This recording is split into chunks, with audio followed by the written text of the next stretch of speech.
Hello, I'm Joe. And I'm TJ. And we are the Schoolhouse 302. And this is our Read This series where we feature great books on the topic that we're focused on for the month that'll help you lead better and grow faster. So we got a couple doozies this month. We're psyched. And TJ, why don't you get us going? Yeah, sure thing. We've been focused on teacher retention and really doing what's right as a school leader to retain your top talent. Now, I'll say something else we've been talking about is our two most vulnerable populations of teachers are our new teachers and our best teachers. And those are the folks who are going to drive the culture for everybody else. Those who've just gotten to us, they want to innovate, they want to learn, they want to soak it in, but they're really susceptible to burnout. And teachers who've been doing it for a really long time, killing it, but who are also susceptible to initiation fatigue or initiative fatigue, something else that we've been covering recently. And the book that I want to recommend is called The Song of Significance by Seth Godin, a new manifesto for teams. I love this book. Well, you know I love books, and I love Seth Godin's work, but this might be his best. It really might be. I've loved Linchpin all the way through This Is Marketing, but The Song of Significance, I think, is about the future of work. The leader is the one who creates conditions. Conditions are made for culture. Culture is necessary for significance. Significance requires trust. Trust requires us to show up consistently and do what we said we were going to do. And Seth covers all of it in the book. The other thing that's awesome about this book is each little chapter, if you want to call it, is sometimes only half a page or a page and a half. It's something you can read while you're stopped at a stoplight. Joe's going to say you probably shouldn't do that, but that's not our reading tip for this session. But Song of Significance, every leader needs to read this book. It's a leadership book. Well, Seth Godin definitely is a leader in his own right. In his field, he's definitely a leader, someone we appreciate. We believe in that perspective. We talk about things like two-dimensional diversity and how reading different types of works can really get our thinking going. Appreciate that, TJ. Yeah, and I'm not surprised you brought out a Seth Godin work. Not surprised at all. So the book I chose is a little bit of self-promotion. Bear with us. But as our good friend, Principal L likes to say, if you're in the hiring season, it's like the Hunger Games out there. And this book, Retention for a Change, we wrote with our good friend, Principal L.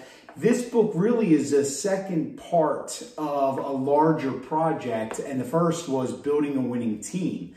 And so Building Winning a Team came out first, and then Retention for a Change. And we're talking about teacher retention.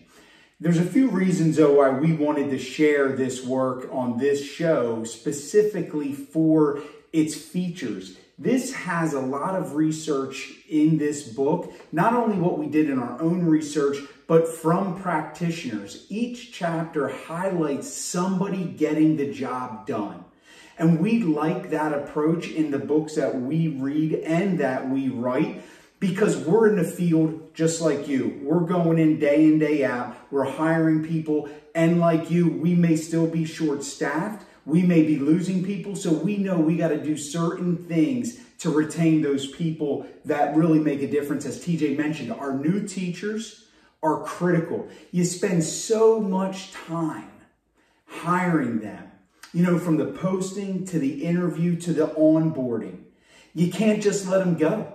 After that, you need to retain them. And this talks about real quality mentorship programs. But some other things about here is like habitual happiness, about being resourceful, inspiring your staff with genuine experiences, not the things that go away after 5 minutes. Sorry, folks, it just doesn't work. This book is a very technical book, but it's also very approachable. It's easy to read, and that's why we're bringing it to you this month. Here's a tip, though, for when you're reading books like this, especially educational leaders, look for podcasts where they've been specifically brought onto a show to be interviewed about that book. It augments the experience. So hopefully you're reading with a team, hopefully you're doing some book studies, but even if you're not, when you're reading a book, check out the launch materials. We've been on a ton of podcasts talking about the features of that book, and we can be right there with you along the way as you finish it. And like Joe said, the last 2 or 3 chapters are dedicated just to new teachers. So the book is about teacher retention and the change we need for retention to occur in schools, hence the title, Retention for a Change. But new teachers are a major, major, major focus. So there you have it, folks. This is our segment of Leading Better and Growing Faster, where we do book recommendations, but don't forget to check out our site, theschoolhouse302.com, for other school resources, blog posts, podcasts, like we said, books to read, and more. Theschoolhouse302.com. We'll see you next time.